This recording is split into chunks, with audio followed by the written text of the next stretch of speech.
रामायण कथा राम की। वैसे तो रामायण की कहानी बहुत लंबी है, परंतु आज हम आपके सामने इस कहानी का एक संक्षिप्त रूपरेखा प्रस्तुत कर रहे हैं।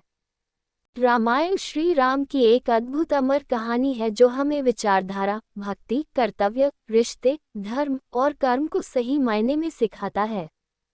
श्री राम अयोध्या के राजा दशरथ के ज्येष्ठ पुत्र थे और माता सीता उनकी धर्मपत्नी थी।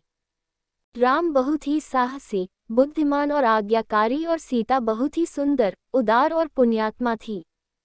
माता सीता की मुलाकात श्री राम से उनके स्वयंवर में हुई, जो सीता माता के पिता मिथिला के राजा जनक द्वारा संयोजित किया गया था।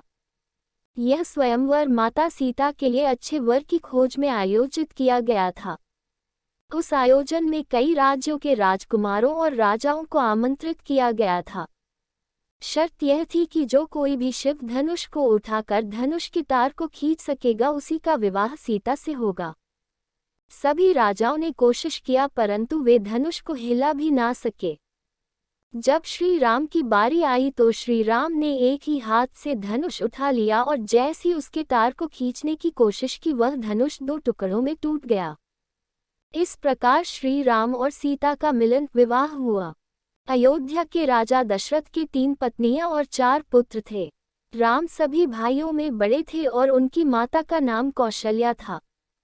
भरत राजा दशरथ के दूसरी और प्रिय पत्नी कैकेयी के पुत्र थे।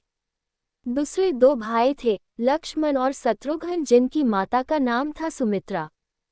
प्रभु राम को भगवान विष्णु का अवतार माना जाता है।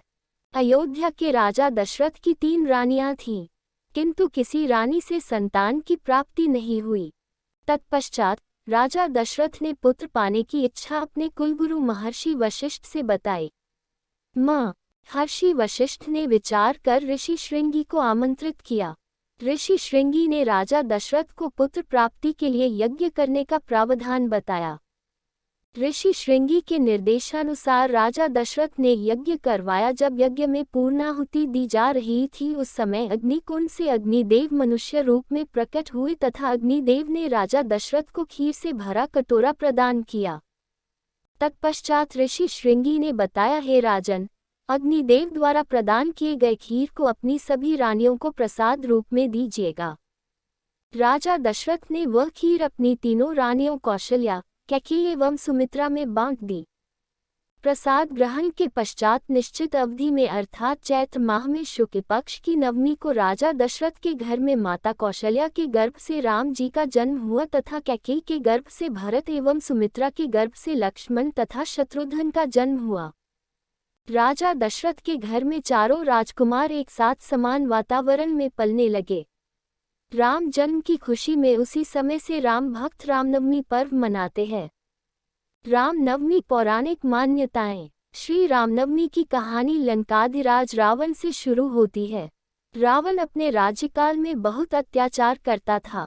उसके अत्याचार से पूरी जनता त्रस्त थी, यहाँ तक कि देवतागण भी, क्योंकि रावण ने ब्रह्मा जी से अमर होने का वरदान ले लिया था। उसके अत्याचार से तंग होकर देवतागण भगवान विष्णु के पास गए और प्रार्थना करने लगे। फलस्वरूप प्रतापी राजा दशरथ की पत्नी कौशल्या की कोख से भगवान विष्णु ने राम के रूप में रावण को परास्त करने हेतु जन्म लिया। तब से चैत्र की नवमी तिथि को रामनवमी के रूप में मनाने की परंपरा शुरू हुई। ऐसा भी कहा जाता है कि नवमी के दिन ही स्वामी तुलसीदास ने रामचरितमानस की रचना शुरू की थी। पुराणों के मुताबिक राम के जन्म के बारे में भगवान शिव ने मां पार्वती को बताया था, वही आज हम आपको बताने जा रहे कि भगवान राम ने जन्म क्यों लिया था। एक कहानी है कि ब्राह्मणों के शाप के कारण प्रतापभान, अरिमर्दन और धर्मरुचि, यह तीनों रावण, कुंभकर्ण और विभीषण बने। रावण ने अपनी प्रजा पर बहुत अत्याचार किए। एक बार तीनों भाइयों ने घोर तप किया। तब से ब्रह्मा जी ने खुश होकर वर मांगने को कहा। इस पर रावण ने कहा कि हे प्रभु, हम वानर और इंसान दा जातियों को छोड़कर और किसी के मारे से न मरे, यह वर दीजिए। शिव जी ने और ब्रह्म जी ने रावण का वर दिया। इसके बाद शिव जी ने और ब्रह्मा जी ने विशालकाय कुंभकर्ण को देखकर सोचा कि यह अगर रोज भोजन करेगा तो पृथ्वी को नाश हो जाएगा। तब माँ सरस्वती ने उसकी बुद्धि फेर दी और कुंभकर्ण ने 6 माह की नींद मांग ली। विभीषण ने प्रभु के चरणों में अनन्य और निष्काम प्रेम की अभिलाषा जताई। वर देकर ब्रह्मा जी चले गए। तुलसीदास जी ने लिखा है कि जब पृथ्वी पर रावण का अत्याचार बढ़ा और धर्म की हानि होने लगी, तब भगवान शिव कहते हैं कि राम जन्म के हेतु अनेका, परम विचित्र एकते एका। जब जब हुई धर्म की हानि, बाढ़ी असुर अधम अभिमानी, तब तब प्रभु धरी विविध शरीरा, हरि कृपानिधि सज्जन पीरा। यानी जब जब धर्म का ह्रास होता है और अभिमानी राक्षस प्रवृत्ति के लोग बढ़ने लगते हैं, तब तब कृपानिधान प्रभु भांति भांति के दिव्य शरीर धारण कर सज्जनों की पीड़ा हरते हैं। वे असुरों को मारकर देवताओं को स्थापित करते हैं, अपने वेदों की मर्यादा की रक्षा करते हैं। यही श्री राम जी के अवतार का सबसे बड़ा कारण है। जब राम को एक तरफ राज तिलक करने की तैयारी हो रही थी, तभी उसकी सौतेली माँ कैकेयी अपने पुत्र भरत को अयोध्या का राजा बनाने का षड्यंत्र रच रही थी। यह षड्यंत्र बुरी मंत्रा के द्वारा किया गया था। रानी कैकेयी ने एक बार राजा दशरथ की जीवन की रक्षा की थी। तब राजा दशरथ ने उन्हें कुछ भी मांगने के लिए पूछा था, पर कैकेयी ने कहा, समय आने पर मैं मांग लूंगी। उसी वचन के बल पर कैकेयी ने राजा दशरथ से पुत्र भरत के लिए अयोध्या का सिंहासन और राम के लिए 14 वर्ष का वनवास मांगा। श्री राम तो आज्ञाकारी थे, इसलिए उन्होंने अपने सौतेली माँ कैकेयी की बातों को आशीर्वाद माना और माता सीता और प्रिय भाई लक्ष्मण के साथ 14 वर्ष का वनवास व्यतीत करने के लिए राज्य छोड़कर चले गए। इस असीम दुख को राजा दशरथ सह नहीं पाए और उनकी मृत्यु हो गई। कैकेयी के पुत्र भरत को जब यह बात पता चली तो उसने भी राजगद्दी लेने से इनकार कर दिया। रामायण में 14 वर्ष का वनवास। राम, सीता और लक्ष्मण वनवास के लिए निकल पड़े। रास्ते में उन्होंने कई असुरों का संहार किया और कई पवित्र और अच्छे लोगों से भी वे मिले। वे वन चित्रकूट में एक कुटिया बनाकर रहने लगे। एक बार की बात है, लंका के असुर राजा रावण की छोटी बहन शूर्पणखा ने राम को देखा और वह मोहित हो गई। उसने राम को पाने की कोशिश की, पर राम ने उत्तर दिया, मैं तो विवाहित हूँ, मेरे भाई लक्ष्मण से पूछ के देखो। तब शूर्पणखा लक्ष्मण के पास जाकर विवाह का प्रस्ताव रखने लगी, पर लक्ष्मण ने साफ इनकार कर दिया। तब शूर्पणखा ने क्रोधित होकर माता सीता पर आक्रमण कर दिया। यह देखकर लक्ष्मण ने चाकू से शूर्पणखा का नाक काट दिया। कटी हुई नाक के साथ रोते हुए जब शूर्पणखा लंका पहुंची तो सारी बातें जानकर रावण को बहुत क्रोध आया। उसने बाद रावण ने सीता हरण की योजना बनाई। रामायण में सीता हरण योजना के तहत रावण ने मारीच राक्षस को चित्रकूट के कुटिया के पास एक सुंदर हिरण के रूप में भेजा। जब मारीच को माता सीता ने देखा तो उन्होंने श्री राम से उस हिरण को पकड़ के लाने के लिए कहा। सीता की बात को मानकर राम उस हिरण को पकड़ने उसके पीछे पीछे गए और लक्ष्मण को आदेश दिया कि वो सीता को छोड़कर कहीं ना जाए। बहुत पीछा करने के बाद राम ने उस हिरण को बाण से मारा। जैसे ही राम का बाण हिरण बने मारीच को लगा, वह अपने असली राक्षस रूप में आ गया और राम के आवाज में सीता और लक्ष्मण को मदद के लिए पुकारने लगा। सीता ने जब राम के आवाज में उस राक्षस के विलाप को देखा तो वो घबरा गई और उसने लक्ष्मण को राम की मदद के लिए वन जाने को कहा। लक्ष्मण ने सीता माता के कुटिया को चारों ओर से लक्ष्मण रेखा से सुरक्षित किया और वो श्री राम की खोज करने वन में चले गए। योजना के अनुसार रावण एक साधु के रूप में कुटिया पहुंचा और भिक्षाम देही का स्वर लगाने लगा। जैसे ही रावण ने कुटिया के पास लक्ष्मण रेखा पर अपना पैर रखा, उसका पैर जलने लगा। यह देखकर रावण ने माता सीता को बाहर आकर भोजन देने के लिए कहा। जैसे ही माता सीता लक्ष्मण रेखा से बाहर निकली, रावण ने पुष्पक विमान में उनका अपहरण कर लिया। जब राम और लक्ष्मण को यह पता चला कि उनके साथ छल हुआ है तो वो कुटिया की ओर भागे, पर वहां उन्हें कोई नहीं मिला। जब रावण सीता को पुष्पक विमान में लेकर जा रहा था तब बूढ़े जटायु पक्षी ने रावण से सीता माता को छुड़ाने के लिए युद्ध किया, परंतु रावण ने जटायु का पंख काट डाला। जब राम और लक्ष्मण सीता को ढूंढते हुए जा रहे थे तो रास्ते में जटायु का शरीर पड़ा था और वो राम राम विलाप कर रहा था। जब राम और लक्ष्मण ने उनसे सीता के विषय में पूछा तो जटायु ने उन्हें बताया कि रावण माता सीता को उठा ले गया है और यह बताते बताते उसकी मृत्यु हो गई। रामायण में राम और हनुमान का मिलन। हनुमान किष्किंधा के राजा सुग्रीव की वानर सेना के मंत्री थे। राम और हनुमान पहली बार ऋषिमुख पर्वत पर मिले जहां सुग्रीव और उनके साथी रहते थे। सुग्रीव के भाई बाली ने उससे उसका राज्य भी छीन लिया और उसकी पत्नी को भी बंदी बना कर रखा था। जब सुग्रीव राम से मिले वे दोनों मित्र बन गए। जब रावण पुष्पक विमान में सीता माता को ले जा रहा था तब माता सीता ने निशानी के लिए अपने अलंकर फेंक दिए थे। वो सुग्रीव की सेना के कुछ वानरों को मिला था। जब उन्होंने श्री राम को वो अलंकर दिखाए तो राम और लक्ष्मण की आंखों में आंसू आ गए। श्री राम ने बाली का वध करके सुग्रीव को किष्किंधा का राजा दोबारा बना दिया। सुग्रीव ने भी मित्रता निभाते हुए राम को वचन दिया कि वो और उनकी वानर सेना भी सीता माता को रावण के चंगुल से छुड़ाने के लिए पूरी जी जान लगा देंगे। रामायण में सुग्रीव की वानर सेना। उसके बाद हनुमान, सुग्रीव, जामवंत ने मिलकर सुग्रीव की वानर सेना का नेतृत्व किया और चारों दिशाओं में अपनी सेना को भेजा। सभी दिशाओं में ढूंढने के बाद भी कुछ न मिलने पर ज्यादातर सेना वापस लौट आए। दक्षिण की तरफ हनुमान एक सेना लेकर गए जिसका नेतृत्व अंगद कर रहे थे। जब वे दक्षिण के समुद्र तट पर पहुंचे तो वे भी उदास होकर विंध्य पर्वत पर इसके विषय में बात कर रहे थे। वही कोने में एक बड़ा पक्षी बैठा था जिसका नाम था संपाति। संपत्ति वानरों को देखकर बहुत खुश हो गया और भगवान का शुक्रिया करने लगा इतना सारा भोजन देने के लिए।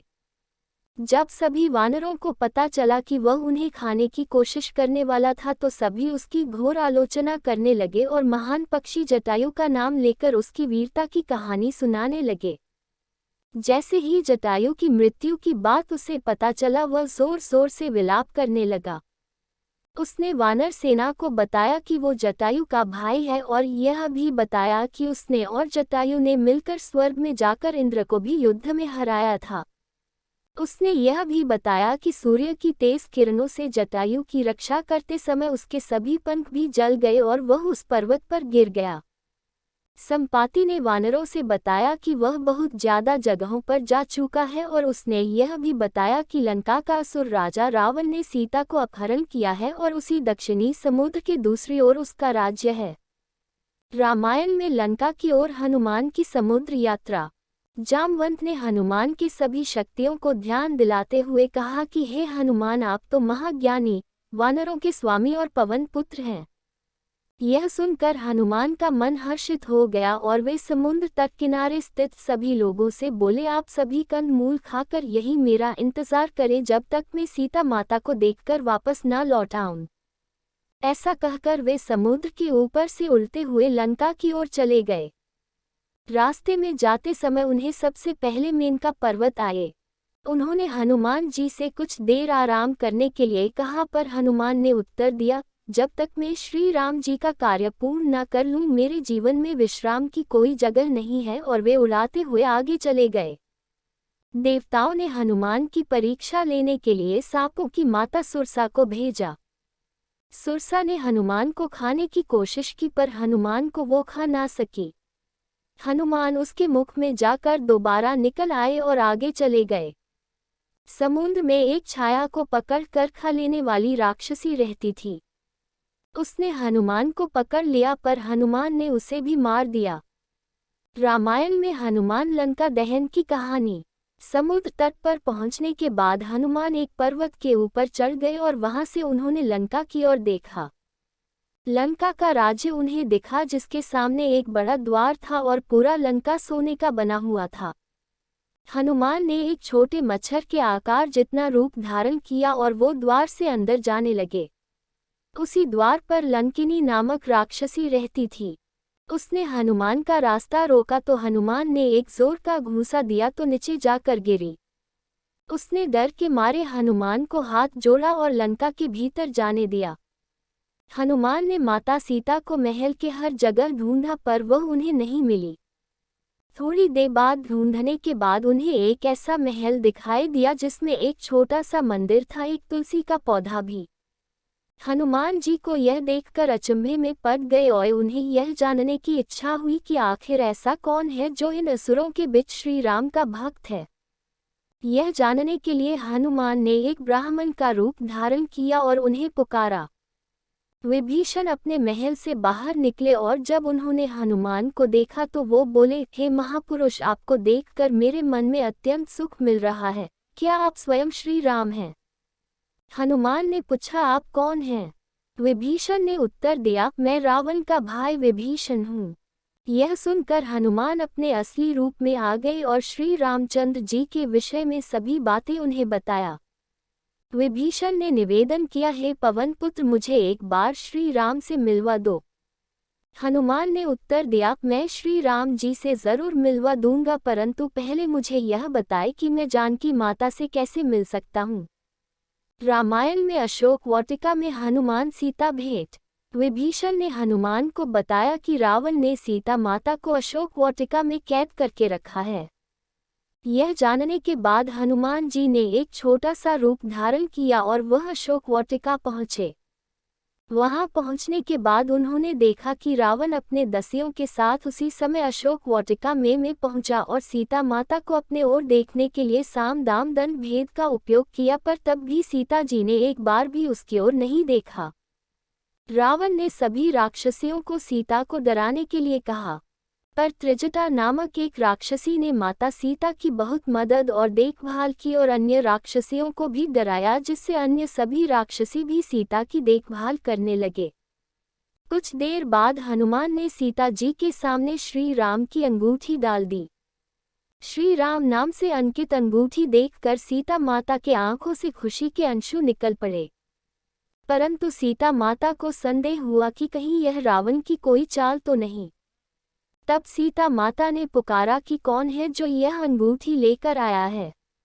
उसके बाद हनुमान जी प्रकट हुए, पर हनुमान जी को देखकर भी सीता माता को विश्वास नहीं हुआ।